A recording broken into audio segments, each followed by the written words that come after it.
नमस्कार, शुभ बिहानी सँगै अखबार दैनिकको खबर बुलेटिनमा यहाँलाई हार्दिक स्वागत छ। म किसान नेपाली। सदाका जस्तै आज पनि विभिन्न खबर बुलेटिन सँगै उपस्थित भइसकेका छौँ। यदि तपाईलाई हामीप्रति कुनै सल्लाह सुझाव एवं प्रतिक्रिया छन् भने तलको कमेन्ट बक्समा उल्लेख गर्न नभुल्नुहोला। यदि तपाईले अहिलेसम्म पनि हाम्रो च्यानल सब्स्क्राइब गर्नुभएको छैन भने सब्स्क्राइब गरिदिनुहोला, सँगै रहेको बेल आइकन थिचिदिनुहोला, जसले गर्दा तपाईँ समक्ष हाम्रा नयाँ अपडेटहरू सजिलै प्राप्त हुनेछन्। र हाम्रो मेहनतको लागि एक लाइक गर्न नभुल्नुहोला। आउनुहोस् खबर बुलेटिन सुरु गरौँ मुख्य खबरका शीर्षकबाट। तस्करीको 1 क्विन्टल सुन गालेको प्रत्यक्ष प्रसारण गरिने। रेडी ट्रेडर्सले आयात गरेको थप 1150 थान ब्रेक सु बरामद। झण्डै 9000 थान हतियार जलाएर नष्ट। लघुवित्त पीडितसँग वार्ता गर्न अर्थ मन्त्रालयद्वारा समिति गठन। ईपीएस मार्फत दक्षिण कोरियामा श्रमिक पठाउने देशमध्ये नेपाल सर्वोत्कृष्ट। गलत सूचनामा विश्वास नगर्न आग्रह। मिटर ब्याज सम्बन्धी विधेयक राष्ट्रिय सभाबाट पुनः पारित। साउन र भदौमा राष्ट्रिय स्वतन्त्र पार्टीले 7 प्रदेशमा प्रशिक्षण नियमित करदाताले पुष मसान्तसम्म कर तिरे 10% छुट। देशव्यापी आन्दोलन थालेको राष्ट्रिय किसान सञ्जालको घोषणा। भन्सारबाट हुने अवैध कारोबार रोक्न सबै सरकारी निकायको समन्वयन आवश्यक छ। अर्थमन्त्री महत। गगन थापाले तिरे निर्वाचन आयोगलाई 15,000 जरिवाना। महोत्तरीमा फिल्मी शैलीमा दिउँसे बैंक लुट्ने गिरोहका 1 जना पक्राउ। गृहमन्त्रीले राजीनामा दिनुपर्ने हो तर दिनु भएन एमालेको तर्क। आइटीको जनशक्तिलाई सरकारी सेवामा ल्याउन हाइब्रिड मोडल सोचिरहेका छौँ मन्त्री शर्मा। तनहुको भैँसे गौडामा भेटिए 174 प्रजातिका चरा। कोशीका मुख्यमन्त्री उद्धव थापाको नियुक्ति बदर फैसलाको पुनःपाठ। सेवाग्राही बनेर यातायात व्यवस्था कार्यालयमा मन्त्रीको छड्के जाँच। रेड क्रसका 2 समानान्तर समिति आरोप प्रत्यारोपमा उत्रिए। कोशीमा अर्को सरकार गठन प्रक्रिया सुरु गर्न सर्वोच्चको आदेश। वैदेशिक रोजगारीमा पठाइदिन्छु भन्दै रकम ठगी गर्ने 3 जना पक्राउ। शैलशिखर नगरका निमित्त प्रमुख प्रशासकीय अधिकृत सहित 7 जना विरुद्ध भ्रष्टाचार मुद्दा दायर। चोरीका मोटरसाइकल सहित 7 जना पक्राउ। एसियन गेम्सको महिला भलिबलमा नेपालले कोरिया र भियतनामसँग खेल्ने र फिफा विश्वकप छनौटको पहिलो चरणमा नेपालले लाओससँग खेल्ने। अब समाचार विस्तारमा। विमानस्थलबाट गत साउनमा बरामद भएको तस्करीको 100 किलो सुन गालेको प्रत्यक्ष प्रसारण गरिने भएको छ। स्कुटरको ब्रेक सुमा लुकाएर ल्याइएको सुन ब्रेक सुबाट छुट्याएर यकिन गर्दाको प्रक्रिया सर्वसाधारणलाई प्रत्यक्ष प्रसारण मार्फत जानकारी दिन लागि राजस्व अनुसन्धान विभाग स्रोतले जनाएको छ। हालसम्मकै ठुलो सुन तस्करी घटना कसरी भयो र सुन लुकाउनका लागि के सम्म भयो भन्ने जानकारी दिने हिसाबले प्रत्यक्ष प्रसारण गर्न खोजिएको विभागको दाबी छ। टेलिभिजनबाट प्रत्यक्ष प्रसारण गर्दाको प्रक्रिया र सुरक्षा बारे नेपाल राष्ट्र बैंकको टक्सार विभागसँग राजस्वले छलफल समेत गरिसकेको छ। ब्रेकसुबाट सुन छुट्याउने प्रक्रियाको प्रत्यक्ष प्रसारणका लागि राजस्वबाट प्रस्ताव आएको टक्सार विभागले जनाएको छ। सुरक्षाको उपाय अवलम्बन गर्दै सरकारले टेलिभिजनबाट प्रत्यक्ष प्रसारण गर्ने गरी छलफल भएको छ, स्रोतले भन्यो। सुन तस्करीमा संलग्न रेडी ट्रेड प्रणालीले पछिल्लो 2 महिनाभित्र आयात गरेको सबै ब्रेक सुभित्र सुन लुकाएर ल्याएको आशंका राजस्व अनुसन्धान विभागले गरेको छ।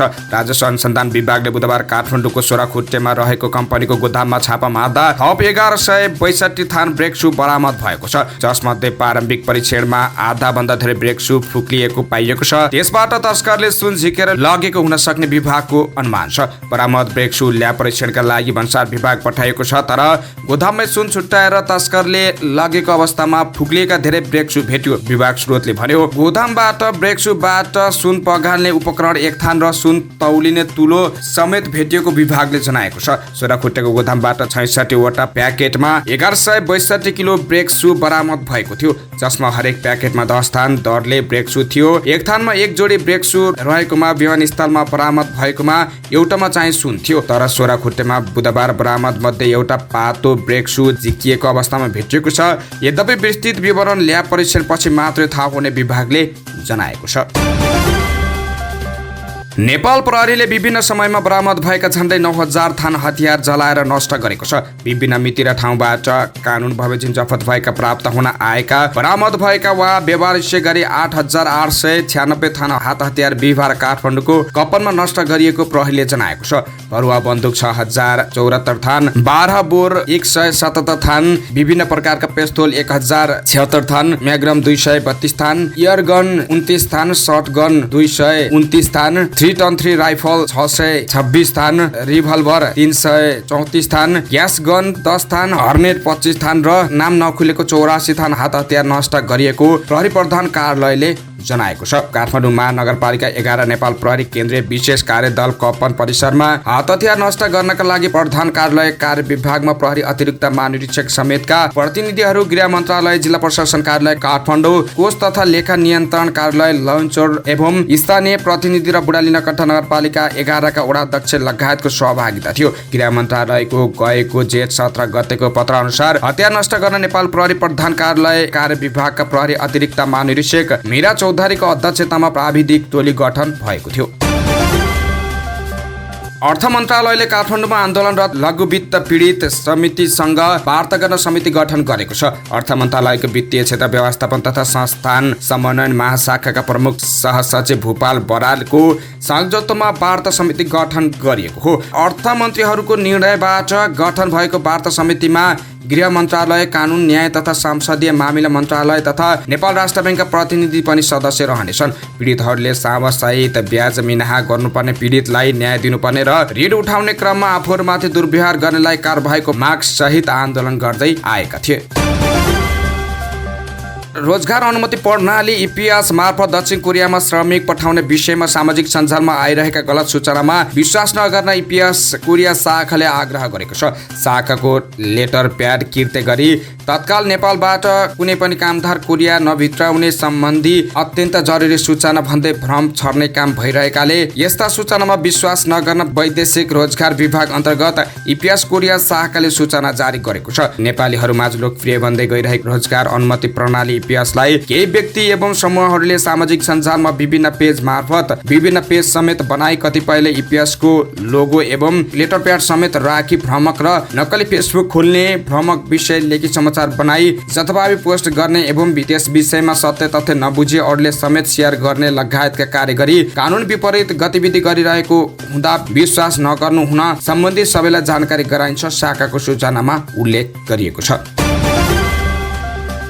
राष्ट्रिय सभाले अनुचित लेनदेन मिटर ब्याज सम्बन्धी मुलुकी संघीयता सम्बन्धी केही नेपाली ऐनलाई संशोधन गर्ने विधेयक 2080 माथि प्रतिनिधि सभाबाट भएको संशोधन सहित पुनः पारित गरेको छ। राष्ट्रिय सभामा उत्पत्ति 5 असार 2080 मा दर्ता भएको यो विधेयक 15 असार 2080 मा पारित भएर राष्ट्रिय सभामा गएको थियो। 31 असार 2080 मा प्रतिनिधि सभाले संशोधन सहित पारित गरेको विधेयकलाई बिहिबार राष्ट्रिय सभाले सर्वसम्मत रूपमा स्वीकार गरेको हो। अब राष्ट्रिय सभाका अध्यक्ष गणेश प्रसाद तिमिल सिन्हाले प्रमाणित गरेर राष्ट्रपति कहाँ पुर्याउनेछन्। राष्ट्रपतिले प्रमाणीकरण गरेपछि विधेयकले कानुनको रूप लिन्छ र कार्यान्वयनमा आउनेछ। राष्ट्रिय स्वतन्त्र पार्टीले साउन र भदौमा कार्यकर्ता प्रशिक्षणको महिना बनाएको छ। कोशी, गण्डकी, लुम्बिनी र सुदूरपश्चिम प्रदेशको प्रशिक्षण साउनमा गरिने भएको छ। बाँकी 3 प्रदेशमा भदौमा गरिने भएको छ। राष्ट्रिय स्वतन्त्र पार्टीले कोशी र लुम्बिनीको प्रशिक्षण सकिसकेको छ। गण्डकी प्रदेशको प्रशिक्षण साउन 26 र 27 गते पोखरामा हुने तय भएको छ भने सुदूरपश्चिमको प्रशिक्षण धनगढीमा साउन 19 र 20 का लागि तोकिएको छ। शुक्रबार र शनिबार साउन 12 र 13 हेटौडामा गर्ने भनिएको प्रशिक्षणको मिति स्थगित गरिएको छ। बागमती सहित मधेस र कर्णालीको प्रशिक्षण भदौमा गरिने गरी पुनः मिति तय हुने प्रशिक्षण विभागका सचिव कमल सुवेदीले जानकारी दिए। पहिलो निर्धारित समय अनुसार भदौ 1 र 2 मधेस र भदौ 8 र 9 कर्णालीको प्रशिक्षण गर्ने तय भएको थियो। 3 प्रदेशको प्रशिक्षण भदौमा गर्ने गरी अर्को मिति सार्वजनिक गरिने सुवेदीले जानकारी दिए। प्रशिक्षणमा सहभागी हुनेहरूमा प्रदेश कमिटिका सदस्य, निर्वाचन क्षेत्र समिति, पालिकाका पार्टी अध्यक्ष, सम्बन्धित क्षेत्रको सांसद, केन्द्रीय सदस्य लगायत सहभागी हुनेछन्। काठमाडौँ महानगरपालिकाले तोकिएको अवधिभित्र आफ्नो व्यवसायको कर बुझाउन सूचना जारी गरेको छ।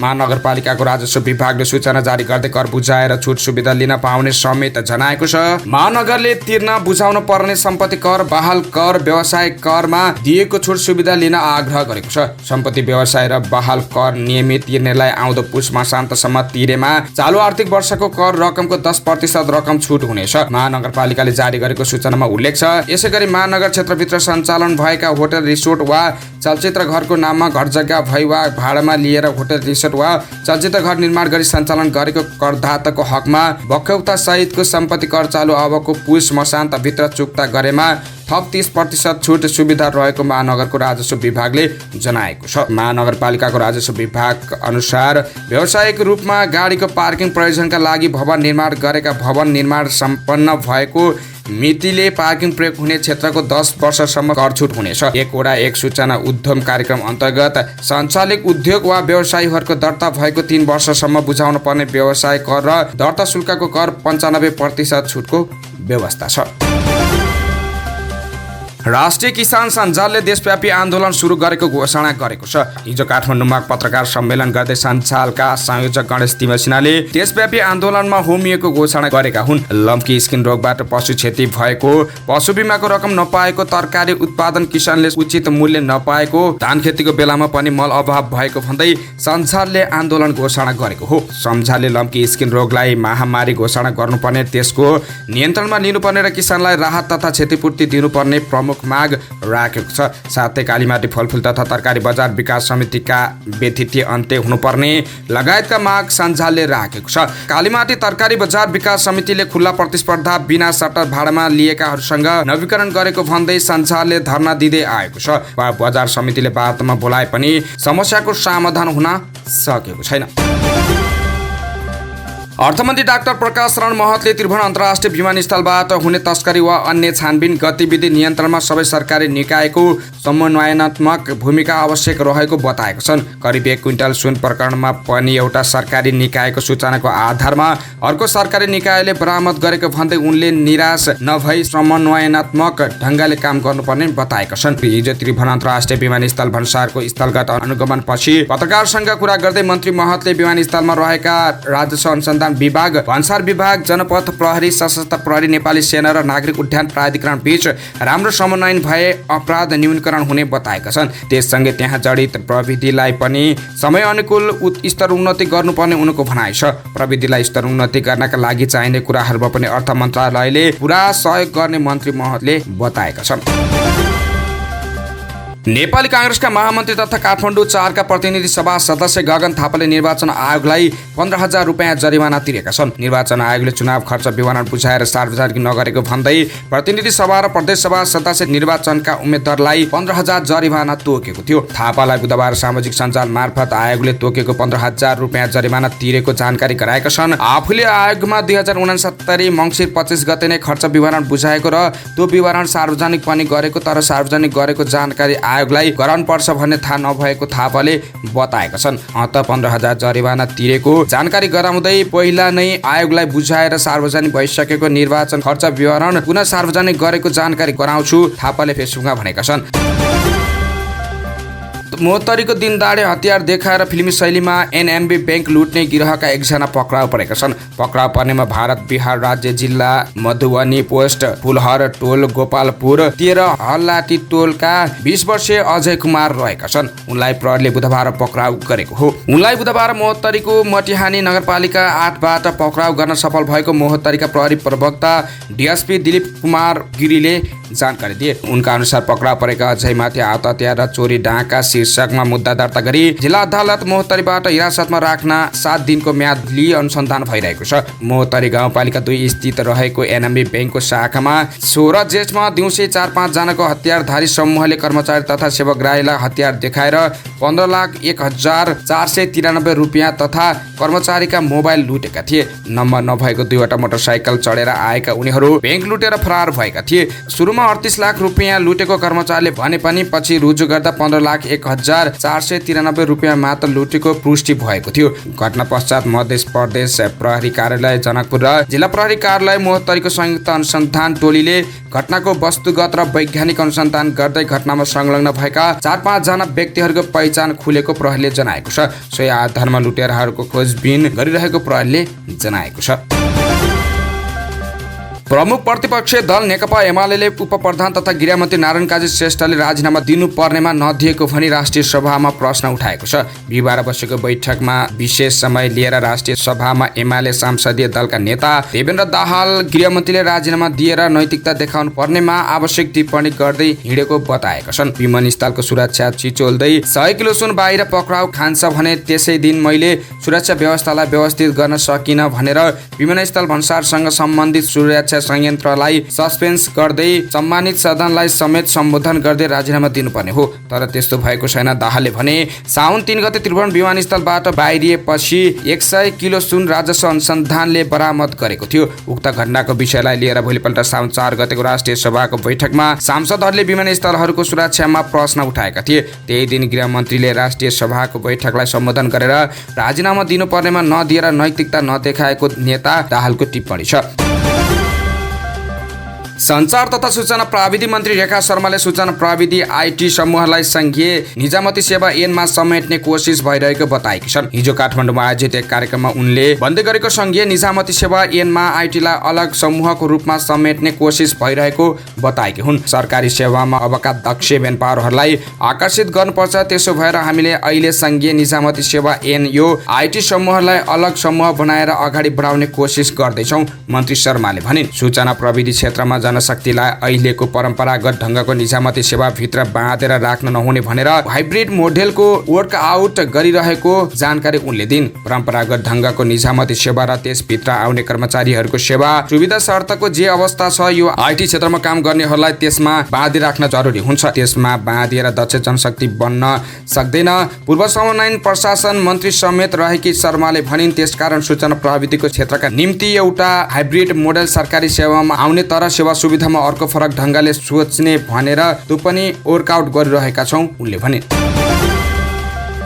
तनहुँको दुलेगौडादेखि स्याङ्जाको रामबाछा जोडिने सहस्राब्दी पदमार्ग मिलेनियम ट्रेक अन्तर्गत पुतली बजार नगरपालिका 2 भैँसेगौडा क्षेत्रमा 174 प्रजातिका चरा भेटिएका छन्। प्रकृतिका साथी संस्थाको आयोजनामा हरेक वर्ष उक्त क्षेत्रमा गर्दै आइरहेको वन्यजन्तु अनुसन्धान विधि तालिमका क्रममा उक्त संख्यामा चरा प्रजाति फेला परेका हुन्। प्रकृतिका साथी संस्थाले देशका विभिन्न जिल्लाबाट सहभागी 13 जनालाई उक्त क्षेत्रमा 19 दिने तालिम प्रदान गर्दै आएको संस्थाका निर्देशक राजु आचार्यले जानकारी दिए। तालिमका क्रममा सहभागीलाई जंगलमा रहेका चरा, पुतली एवं स्तनधारी प्राणीको पहिचान, तिनको अनुसन्धान विधि लगायत वन्यजन्तुका विषयमा जानकारी दिने गरिएको उनले बताए। नेपालमा मात्रै पाइने काँडे भ्याकुर भैँसेगौडामा प्राप्त पाइन्छन्। उनले भने चाइना मङ्गोलियाबाट बसाइ सर्ने शिकारी प्रजातिका चराहरू पनि यही स्थान भएर नेपालको तराईका साथै भारततिर जाने भएकाले चरा अध्ययनका लागि यो महत्त्वपूर्ण गन्तव्य हो। तनहुँ र स्याङ्जाका विभिन्न भागलाई जोड्ने कुल 72 किलोमिटर अन्तर्गत रहेको सहस्राब्दी पदमार्गको 52 किलोमिटर वन्यजन्तु क्षेत्रमा पर्ने भएकाले चराचर, पर्यावरण लगायत वन्यजन्तु र वातावरण सम्बन्धी अध्ययन तथा अनुसन्धानका लागि यो आकर्षण गन्तव्य बन्दै गएको मिलेनियम ट्रेक व्यवस्थापन समितिका सदस्य एवं मिलेनियम भैँसेगौडा सामुदायिक होमस्टेका अध्यक्ष बालकुमार गुरुङले बताएका छन्। सर्वोच्च अदालतले कोशी सरकारको मुख्यमन्त्रीमा उद्धव थापाको नियुक्ति बदर गरिदिएको छ। न्यायाधीशहरू ईश्वर प्रसाद खतिवडा, डाक्टर आनन्द मोहन भट्टराई र दिलप्रसाद श्रेष्ठको इजलासले सभामुखको समर्थनमा भएको थापाको नियुक्ति बदरको आदेश दिएको हो। 21 असारमा काङ्ग्रेस संसदीय दलका नेता उद्धव थापाले मुख्यमन्त्री पदमा दावी गर्दा सभामुख बाबुराम गौतमको समेत समर्थन पेश गरेका थिए। सोही समर्थनका आधारमा प्रदेश प्रमुख परशुराम खापुङले थापालाई मुख्यमन्त्री नियुक्ति गरेका थिए। तर नेकपा एमाले संसदीय दलका नेता हिक्मत कुमार कार्कीले तटस्थ भूमिकामा रहेका सभामुखको समर्थनबाट सरकार बन्नु गैर कानुनी भन्दै सर्वोच्च अदालतमा रिट दिएका थिए। उनले थापाको नियुक्ति बदर गरी संविधानको धारा 168(3) अनुसार प्रदेश सभाको ठूलो दलको संसदीय दलको नेताको हैसियतमा आफूलाई मुख्यमन्त्री नियुक्त गर्न परमादेश माग गरेका थिए। गण्डकी प्रदेश सरकारका भौतिक पूर्वाधार विकास तथा यातायात व्यवस्था मन्त्री रेशम बहादुर जुगजालीले हिजो पोखरा स्थित यातायात व्यवस्था कार्यालयमा छड्के जाँच गरेका छन्। सेवाग्राही सरह कार्यालय पुगेका मन्त्री जुगजालीले सवारी साधन अनुमति पत्र र सवारी साधन दर्ता तथा नवीकरण सम्बन्धी सेवा दिने कार्यालयको गोप्य अनुगमन गरेका थिए। सेवाग्राहीसँग लाममा भिएर उहाँले कार्यालयको सेवा प्रवाहका सम्बन्धमा गुनासा र सुझाव सुनेका थिए। मन्त्री जुगजालीले सवारी चालक अनुमति पत्रको ट्रायल सेन्टरको पनि अनुगमन गरेका थिए। मन्त्री समक्ष सेवाग्राहीले कार्यालयको सेवा लिन लामो समय उभिनुपर्ने समस्या कम हुँदै गएको प्रतिक्रिया दिएका थिए। कार्यालयले बिहान 8 बजेदेखि नै सेवा दिन थालेपछि सेवा प्रवाह छिटो छरिदो नेपाल रेड क्रस सोसाइटीका दुई समानान्तर समितिले एक अर्काको अस्तित्व अस्वीकार गर्दै आरोप प्रत्यारोपमा उत्रेका छन्। डाक्टर नेत्र तिमल सिन्हा अध्यक्ष रहेको समिति र सुदर्शन नेपाल अध्यक्ष रहेको समितिले एक अर्का विरुद्ध विज्ञप्ति निकालिरहेका छन्। तिमल सिन्हा पक्षले 26 असारमा र नेपाल पक्षले 2 साउनमा केन्द्रीय समिति बनाएका थिए। दुई पक्षले आफ्नो समितिलाई आधिकारिक दावी गरेका छन्। नेपाल नेतृत्वमा गठन भएको समितिलाई सत्ता पक्षले समेत साथ दिएको छ। कांग्रेस माओवादी एकीकृत समाजवादी निकटका व्यक्तिहरू सम्मिलित रहेको समितिले कार्यालय पुगेर जिम्मेवारी समेत वहन गरिसकेको छ। तिमल सिन्हा पक्षले संस्थाको नाम चिन्ह लेटर प्याड र छापाको दुरुपयोग गरेको सत्ता गठबन्धन निकटको आरोप छ। पत्रिकामा विज्ञापन नै गरेर तिमल सिन्हा पक्षलाई चेतावनी दिएको छ। सर्वोच्च अदालतले कोशी प्रदेशमा नयाँ सरकार गठनको प्रक्रिया सुरु गर्न आदेश दिएको छ। सभामुखको समर्थन अवैधानिक भएको ठहर गर्दै सर्वोच्चले त्यसको आधारमा भएको मुख्यमन्त्री उद्धव थापाको नियुक्ति बदर गरेको थियो। साथै 7 दिनभित्र बहुमत पाउने दललाई मुख्यमन्त्री बनाउन आदेश दिएको छ। नभए अर्को आधारमा जान भनिएको छ। अर्थात् अब फेरि संविधानको धारा 168(2) अनुसार सरकार गठनको प्रक्रिया हुनेछ। 93 सदस्यीय प्रदेशसभामा बहुमत जुटाउन सक्ने दलले सरकार बनाउनेछ। कुनै पनि दलले बहुमत जुटाउन नसके 168(3) अनुसार प्रदेशसभाको सबैभन्दा ठुलो दल एमालेका सांसद संसदीय दलका नेता हिक्मत कुमार कार्की मुख्यमन्त्री बन्नेछन्। वैदेशिक रोजगारीका लागि विभिन्न मुलुक पठाइदिन्छु भन्दै रकम ठगी गरेको अभियोगमा 3 जनालाई प्रहरीले पक्राउ गरेको छ। पक्राउ पर्नेहरूमा सुनसारी बाराहा क्षेत्र नगरपालिका 7 घर भई भक्तपुर सूर्यविनायक बस्ने 31 वर्षीय मौसम मगराती, सिन्धुप्लाञ्चोक त्रिपुरा सुन्दरी गाउँपालिका 5 घर भई काठमाडौँ महानगरपालिका 32 कोटेश्वर बस्ने 32 वर्षीय अनन्त प्रकाश श्रेष्ठ र उदयपुर ताप्ली गाउँपालिका 4 घर भई ललितपुर नगरपालिका नखीपोट बस्ने 30 वर्षीय प्रचलन राई रहेका छन्। उनीहरूमध्ये मगरातीले 1 जनालाई माल्टा पठाएर आकर्षक तलबमा काम लगाइदिन्छु भन्दै प्रलोभनमा पारी पीडितबाट रकम ठगी गरेको अनन्त श्रेष्ठ 1 जनालाई पोल्यान्ड पठाई प्रतिष्ठित कम्पनीमा मासिक 2 लाख रुपियाँ तलबमा काम लगाइदिन्छु भन्दै प्रलोभनमा पारी पीडितबाट पटक गरी 8 लाख रुपियाँ ठगी गरेको र प्रचलन राईले 1 जनालाई क्रोसिया पठाई प्रतिष्ठित कम्पनीमा मासिक 1 लाख रुपियाँ तलबमा काम लगाइदिन्छु भन्दै प्रलोभनमा पारी पीडितबाट पटक गरी 6 लाख रुपियाँ ठगी गरेको खुल्ला आएको छ। अख्तियार दुरुपयोग अनुसन्धान आयोगले दार्चुलाको शल्य शिखर नगरपालिकाका निमित्त प्रमुख प्रशासकीय अधिकृत सुरेन्द्र बहादुर विष्ट सहित 7 जना विरुद्ध विशेष अदालतमा भ्रष्टाचार विरुद्ध मुद्दा दायर भएको छ। आयोगले शल्य शिखर नगरपालिका निमित्त प्रमुख प्रशासकीय अधिकृत सुरेन्द्र बहादुर विष्ट, इन्जिनियर सन्तोष पाण्डे, नगरपालिकाका तत्कालीन इन्जिनियर राजेन्द्र सिंह धामी, नगरपालिकाका सब इन्जिनियर दीपक सिंह विष्ट, शल्य शिखर नगरपालिका पनेपाज वनतोली बगौरा सडक निर्माण उपभोक्ता समितिका अध्यक्ष जनकराज जोशी र सचिव धनञ्जय जोशी तथा कोषाध्यक्ष जानकी बडु जोशी विरुद्ध भ्रष्टाचार मुद्दा दायर गरिएको हो। प्रमुख प्रशासकीय अधिकृत विष्टले पेनबाट वनतोली बगौरा सडक खन्ने क्रममा फिल्डको वास्तविक तथ्य बङ्ग्याएर कटिङ गर्दा अस्वाभाविक रूपमा बढी मूल्याङ्कन नापी किताबमा चढाई हस्ताक्षर गरेको अख्तियारको आरोप छ। उनीहरू विरुद्ध अख्तियारले भ्रष्टाचार निवारण ऐन 2059 को दफा 8 को उपदफा 1 बमोजिम रु 26 लाख र 26,02,556 रुपियाँ बिगो माग दाबी गरेको छ। 12 प्रहरीले चोरीका 12वटा मोटरसाइकल सहित 7 जनालाई नियन्त्रणमा लिएको छ। जिल्ला प्रहरी कार्यालय 12 का अनुसार 12 को विभिन्न स्थानबाट चोरी भएका 12 मोटरसाइकल सहित मोटरसाइकल चोरी गर्ने गिरोह प्रहरीले पक्राउ गरेको हो। चोरी भएका बाद 26 प 7753 ज 11 प 8495 ना 51 प 2790 ना 52 प 7162 BR 05 F 0603 BR 05 A 9062 ना 41 प 8468 बा 90 प 5008 मध्य प्रदेश 03026 प 5956 वा 5956 बा 64 प 4684 र 2 वटा अन्य टेस्ट नयाँ मोटरसाइकल नियन्त्रणमा लिएको 12 प्रहरीले जनाएको छ। प्रहरीले जिल्ला 12 जितपुर सिमारा उपमहानगरपालिका वडा नम्बर 16 का 19 वर्षीय बिरध्वज वाइवा, सोही ठाउँका 19 वर्षीय सुदर्शन बोमजन, कलैया उपमहानगरपालिका वडा नम्बर 20 बस्ने 20 वर्षीय दिपेन्द्र कुमार महतो, सोही ठाउँका 19 वर्षीय मधेश्याम महत, सोही ठाउँका 21 वर्षीय सत्येन्द्र कुमार गुप्ता, महागढीमाई नगरपालिका वार्ड नम्बर 9 का 20 वर्षीय राजेन्द्र महतो र रौतहट जिल्ला चन्द्रनिगाह पूर्व नगरपालिका वडा नम्बर 2 का 26 वर्षीय पञ्चलाल बालुनलाई नियन्त्रणमा लिएको प्रहरीले बताएको छ। चीनको हानझाउमा आगामी सेप्टेम्बर 23 देखि अक्टोबर 8 सम्म हुने 19औं एसियन गेम्सको भलिबलको समूह विभाजन सार्वजनिक भएको छ। बिहिबार भएको ड्र अनुसार महिलातर्फ नेपाल समूह C मा परेको छ। यस समूहमा नेपालले दक्षिण कोरिया र भियतनामसँग खेल्नेछ। दुवै एसियाका बलिया राष्ट्र हुन्। विश्व वरियतामा कोरिया 35औं र भियतनाम 47औं स्थानमा छन्। नेपालको महिला टोलीले पहिलो पटक एसियन गेम्स खेल्न लागेको हो। त्यसका लागि अरुण गुरुङको कप्तानीमा नेपाली टोली घोषित। त्यसको लागि अरुणा गुरुङको कप्तानीमा नेपाली टोली प्रशिक्षण गरिएको छ। टोलीलाई बेल्जियम प्रशिक्षक एनडी ब्रान्ड र नेपालका सफल प्रशिक्षक जगदीश भट्टले प्रशिक्षण दिइरहेका छन्। र अन्त्यमा सन् 2026 मा अमेरिका, मेक्सिको र क्यानाडामा हुने फिफा विश्वकप छनौटको पहिलो चरणमा नेपालले लाओससँग खेल्ने भएको छ। हिजो बिहिबार मलेसियाको कुलालम्पुरमा भएको पहिलो चरणको छनौट ड्रमा नेपालले लाओसलाई प्रतिद्वन्दीको रूपमा पाएको हो। फिफा वरियतामा नेपाल 175औं र लाओस 187औं स्थानमा छ। होम एन्ड अवे फर्म्याटमा हुने खेलको पहिलो लेग अक्टोबर 12 मा नेपालमा र दोस्रो लेग लाओसमा अक्टोबर 17 मा हुनेछ।